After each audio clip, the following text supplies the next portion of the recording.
To everyone in the small town of Maple Ridge, the Carter family looked perfect.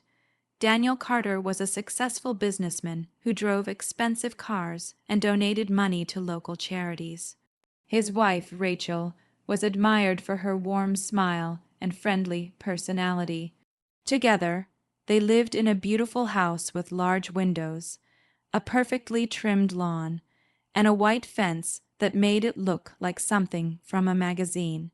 And then there was 6-year-old Ethan. With his bright blue eyes and cheerful laugh, Ethan was the center of attention whenever the family appeared in public. Neighbors often smiled and said how lucky he was to have such wonderful parents. But appearances can be deceiving. Behind the closed doors of the Carter home, things were very different. Ethan spent most of his time alone. Daniel was usually busy with work, while Rachel was often distracted by social events or endless phone calls. Family dinners were rare, and when they did happen, they often ended in arguments. Although Ethan was only 6 years old, he noticed things that adults thought children couldn't understand. He noticed how his father's face tightened whenever money was mentioned. He noticed how his mother suddenly became cold whenever Grandpa Henry visited. Most of all, he noticed the whispered conversations that stopped the moment he entered a room. One evening, Ethan sat quietly on the stairs while his parents argued in the living room below. "We can't keep living like this," Rachel hissed. "I'm trying to fix it." Daniel snapped, "Trying? We're drowning in debt, Daniel." Ethan didn't understand what debt meant, but he could hear the fear in his mother's voice. Then another name came up. Grandpa Henry. The argument instantly became more intense. "If your father would just change the will." "Stop talking about that," Daniel interrupted. Ethan quietly returned to his room before they noticed him listening. The next day, his grandfather arrived for a visit. Henry Carter was everything Ethan wished his parents could be. He always had time for him, always listened to his stories, and never seemed too busy to play. As they sat in the garden together, Henry handed Ethan a small gift, a phone. Ethan asked excitedly. "A special one," Henry said with a smile. "Now we can video call whenever you miss me." Ethan hugged him tightly. It was the best gift he had ever received. For the next several weeks, Ethan carried the phone everywhere. He recorded videos of birds, flowers, and even his stuffed animals. Sometimes he made funny recordings, pretending to host his own television show. The phone quickly became his favorite possession. What nobody knew was that the tiny device would one day expose a horrifying secret. A few days later, Henry invited Daniel and Rachel to his estate for dinner. The meeting lasted hours. When the family finally returned home, Daniel looked unusually happy. Rachel looked shocked. Ethan overheard only one sentence before they noticed him nearby. "The inheritance goes to Ethan," Rachel whispered. That night, Ethan fell asleep without understanding what those words meant. But downstairs, his parents remained awake. Their financial problems were growing worse. Their debts were becoming impossible to hide. And now a fortune worth millions would someday belong to their 6-year-old son. As greed slowly replaced reason, a terrible idea began forming in their minds. An idea that would soon change Ethan's life forever. An idea so cruel that no child should ever have to face it. And it all began with a family road trip that seemed completely innocent. The following week, Daniel surprised Ethan with exciting news. "We're going on a family trip this weekend," he announced during breakfast. Ethan's eyes immediately lit up. "A real trip?" Daniel forced a smile. A real trip. For the first time in months, Ethan felt happy. Maybe things were finally getting better. Maybe his parents wanted to spend time with him after all. Rachel smiled too, but something about it seemed strange. It never reached her eyes. Over the next few days, Ethan talked nonstop about the trip. He packed his favorite toys, his coloring book, and most importantly, the small phone Grandpa Henry had given him. Meanwhile, Daniel and Rachel were having very different conversations. Late at night, after Ethan had gone to bed, they sat in the kitchen whispering. "Are you sure this will work?" Rachel asked nervously. Daniel stared at the table. "It has, too. And if something goes wrong—" "It won't." Rachel looked away. For a brief moment, guilt flashed across her face. But then she remembered the debts, the threatening calls from creditors, the notices demanding payment, the possibility of losing everything. Greed quickly drowned out her remaining conscience. Saturday morning arrived. The family loaded their luggage into Daniel's SUV and began driving toward the mountains several hours away. Ethan sat in the back seat, happily recording videos with his phone. "Look, Grandpa," he said into the camera. "We're going on an adventure." He pointed the phone toward the passing trees and rolling hills outside the window. The weather was beautiful, the roads were quiet, everything seemed perfect, yet the tension inside the vehicle was impossible to ignore. Daniel barely spoke. Rachel kept checking her phone every few minutes. Neither parent looked relaxed. As they climbed higher into the mountains, the roads became narrower and more dangerous. Steep cliffs lined one side of the highway, while rocky walls rose on the other. Eventually, Daniel turned onto an isolated route rarely used by tourists. Rachel looked at him. "This road. It's shorter," Daniel replied. Ethan continued playing with his phone, unaware of the fear growing between the adults. Several miles later, they approached a particularly dangerous section overlooking a deep canyon. Daniel tightened his grip on the steering wheel. His heart pounded. This was the place, the location he had chosen weeks earlier. The spot where a crash would look completely accidental. Rachel's hands trembled. "We can still stop," she whispered. Daniel shook his head. "No." At that exact moment, Ethan accidentally dropped his phone. The device slipped from his hands and disappeared beneath the front seat. "Oh no!" Ethan cried. He leaned forward but couldn't reach it. The phone remained hidden under the seat. Neither Ethan nor his parents realized that the camera was still recording. Every word, every sound, everything. Rachel's breathing became faster. "Daniel, it's too late now. Someone could find out. No one will." Those words were captured clearly by the phone. Then came a few seconds of silence, a terrifying silence. Suddenly, the SUV accelerated. Ethan looked up in confusion. "Dad!" The vehicle swerved violently toward the edge of the road. Rachel screamed. The tires screeched against the pavement. Metal crashed through a roadside barrier. For one horrifying moment, the SUV seemed suspended in the air. Then gravity took over. The vehicle plunged downward. Glass shattered. Steel twisted. The world became chaos. Ethan's terrified cry echoed through the cabin as the SUV rolled down the rocky slope. And beneath the seat, the forgotten phone continued recording. It captured screams, it captured panic, and it captured the terrible truth that Daniel and Rachel hoped would be buried forever beneath the wreckage.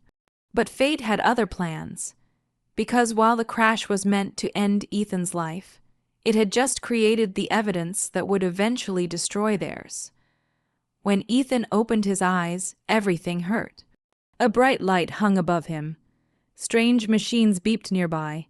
His head felt heavy, and one of his arms was wrapped in a thick bandage. For a moment, he couldn't remember what had happened. Then flashes of the crash rushed back into his mind. The mountain road, the screaming, the terrifying fall. Tears filled his eyes. "Mom," he whispered. A nurse immediately stepped closer. "Easy, sweetheart, you're safe." Ethan looked around the hospital room. "Where's Dad? Where's Mom?" The nurse hesitated before answering. "They're being treated too." The truth was that Daniel and Rachel had survived with relatively minor injuries. They spent their days pretending to be devastated parents, while telling police the crash had been a tragic accident caused by mechanical failure. At first, everyone believed them, The damaged SUV had been pulled from the canyon, and investigators found nothing suspicious during their initial inspection. The case seemed simple, a terrible accident, nothing more, but Ethan couldn't stop thinking about something. His phone, the special phone Grandpa Henry had given him, the one he had dropped just before the crash. For days he kept asking about it. Did they find my phone? No, sweetheart. Maybe it's still in the car. We don't know. Each answer disappointed him. Meanwhile, Daniel and Rachel began discussing their future. With Ethan alive, their original plan had failed. However, they believed they were safe. No one suspected them, and there was no evidence linking them to the crash. Or so they thought. 5 days after the accident, a recovery crew returned to the wreck site to collect additional debris from the canyon floor. While inspecting the crushed SUV, one worker noticed something lodged beneath the twisted remains of a seat. A smartphone, the screen was shattered, the casing was cracked, mud covered nearly every inch of it. But somehow, the memory card remained intact. The device was sent to a technician who specialized in recovering damaged electronic data. At first, he expected to find family photos and harmless videos. Instead, he discovered something shocking. A recording nearly 20 minutes long, the final recording made before the crash. As he listened through headphones, his expression changed completely. The footage wasn't ordinary. It contained voices, conversations, confessions. The technician immediately contacted authorities. Within hours, detectives were gathered in a secure room, reviewing the recovered video. The recording began with Ethan happily filming the scenery outside the SUV. Then the phone slipped beneath the seat. The camera angle became dark and limited, but the audio remained crystal clear. Investigators listened carefully. Rachel's nervous voice, Daniel's cold responses, their discussion about someone finding out, their fear, their plan. Then came the most devastating moment. Daniel's voice clearly saying, "Once this is over, everything becomes ours." The room fell silent. No detective spoke. No one needed an explanation. The recording changed everything. The accident investigation was immediately reopened as an attempted murder case. Detectives started digging deeper into Daniel and Rachel's finances. What they found was alarming. Massive debts, overdue loans, threatening notices from creditors, and most importantly, evidence showing they knew about Grandpa Henry's updated will. The deeper investigators looked, the darker the picture became. Meanwhile, Grandpa Henry was called to the police station. Detectives played the recovered recording. The elderly man's hands trembled as he listened. His own son, his own daughter-in-law, planning the death of a 6-year-old child, planning the death of his grandson. By the time the recording ended, tears streamed down his face.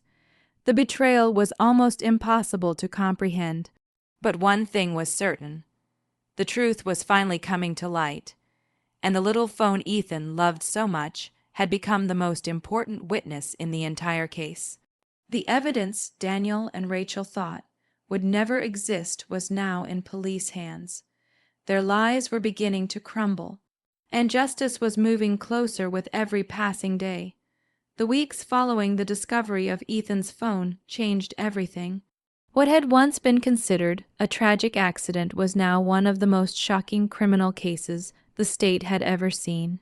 Police arrested Daniel and Rachel at their home early one morning. Neither expected it. When detectives placed handcuffs around their wrists, both parents looked stunned.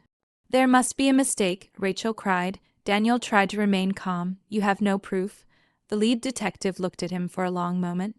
"We have more proof than you realize." For the first time since the crash, genuine fear appeared on Daniel's face. News of the arrest spread quickly. Neighbors who had once admired the Carter family struggled to believe the accusations. Many refused to accept that loving parents could be capable of such cruelty. But as investigators released details of the case, public opinion changed rapidly. The evidence was overwhelming: the financial records, the inheritance documents, the insurance policies. And most importantly, the recording from Ethan's phone. Months later, the trial began. The courtroom was packed every day. Journalists filled the back rows. Reporters crowded outside the building. Everyone wanted to know how two parents could betray their own child. Ethan, now recovering well, did not attend most of the proceedings. Grandpa Henry wanted to protect him from the painful details. Still, Ethan knew something serious was happening. "Why can't I see Mom and Dad?" he asked one evening. Henry struggled to answer, because how do you explain such betrayal to a child? Finally, he simply said, "Some people make very bad choices, Ethan." The trial lasted several weeks. Daniel's lawyers tried everything. They argued the recording was being misunderstood. They claimed the conversation had been taken out of context. They insisted the crash had still been accidental. Then prosecutors played the recording for the jury. The courtroom became completely silent. Every word was heard clearly. Every lie was exposed. Every hidden intention was revealed. Jurors listened as Daniel and Rachel discussed their fears of being discovered. They listened to their conversations about money. They listened to the chilling statement about everything becoming theirs once Ethan was gone. The evidence destroyed the defense's case. When the jury returned with its verdict, nobody was surprised, guilty. The word echoed through the courtroom. Daniel lowered his head. Rachel burst into tears, but neither received sympathy. They had betrayed the one person who trusted them completely. The judge sentenced both to lengthy prison terms. As they were led away in handcuffs, they realized the fortune they had chased through greed would never belong to them. They had lost everything: their freedom, their reputation, their future. Meanwhile, Ethan's life slowly improved. Grandpa Henry became his legal guardian and gave him the love and attention he had always deserved. For the first time, Ethan lived in a home filled with warmth instead of secrets. Years passed. The frightened 6-year-old boy grew into a compassionate and intelligent young man. When Grandpa Henry eventually passed away, Ethan inherited the fortune that had once driven his parents to commit the unthinkable. But unlike them, Ethan understood the true value of money. He used much of his inheritance to create programs that helped vulnerable children. He funded shelters. He supported education projects. He established a foundation dedicated to protecting children from abuse and neglect. People across the country came to admire his work. One day, during an interview, a reporter asked him if he hated his parents for what they had done. Ethan thought carefully before answering. "No," he said softly. "Hate would only make me like them. The best revenge isn't destroying someone. It's proving that their cruelty couldn't destroy you." Those words touched millions. In the end, Daniel and Rachel's greed became their downfall, but Ethan's kindness became his greatest strength. The little boy they tried to silence became the voice that helped countless others, and the phone they never noticed became the witness that delivered justice. Their betrayal created a tragedy. Ethan turned it into a legacy, and that was the sweetest revenge of all.